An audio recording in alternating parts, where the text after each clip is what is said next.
He vanished while researching a remote tribe known for their art, their rituals, and their history of headhunting and cannibalism. This is the haunting final photo of Michael Rockefeller, the 23-year-old son of New York Governor Nelson Rockefeller. He was an ethnographer, someone fascinated by cultures most of the world had never seen.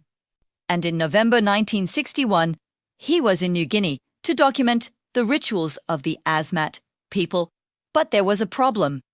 The Asmat were known for their artistry, yes, but also for their history of headhunting and cannibalism. And as Michael would soon find out, some of the locals weren't too happy about his presence. On November 19th, while exploring the remote rivers of the region, Michael and his two local guides set off in a catamaran. But soon the vessel capsized in rough waters along the wild southern coast. Michael managed to swim to shore, but his two guides did not. By the time the sun rose the next morning, Michael was nowhere to be found. The official search and rescue mission lasted only 3 days. But luckily, or so we were told, those 3 days were enough to find Michael's body. He had drowned, they said, his untimely demise caused by the rough waters, perhaps a rock or two. But as the weeks passed, strange things began to happen. Some of the locals came forward with a different story, claiming that Michael had reached land only to fall into the hands of the Asmat. Was he held captive? Had he been killed? And were his remains cooked and eaten? Rumors began to swirl. Whispers of cannibalism, revenge, killings, and cover-ups. Even the governor of New Guinea suggested foul play, telling the New York Times, quote, "It is quite possible that when he went ashore, he was killed by natives who are known to be headhunters."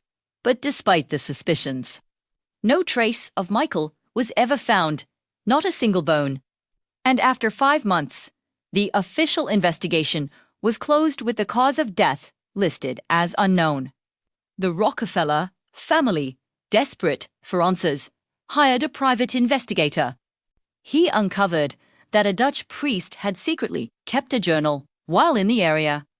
It detailed stories of a young American, matching Michael's description, who had been killed by the Asmat in retribution for earlier colonial violence. And just like that, after all these years, a motive made perfect sense. But there was still no body. Michael's remains were never recovered. And as the years passed, the whispers continued. Perhaps he was consumed by the very culture he sought to understand. His camera is now in a museum. The photos he took are some of the last beautiful images we have of the Asmat people before their way of life was, quote, disrupted by Western influence. Today, the Asmat number just 850. They live deep in the Papua New Guinea jungle, making incredible works of art, but still wary of outsiders. This is one of the greatest unsolved mysteries of the 20th century. A young man, heir to a vast fortune, swallowed by the jungle and perhaps by something darker. What happened to Michael Rockefeller? Did he drown in the waves, or was he consumed by the very culture he sought to understand? Sometimes the line between discovery and danger is thinner than we think. Thanks for watching.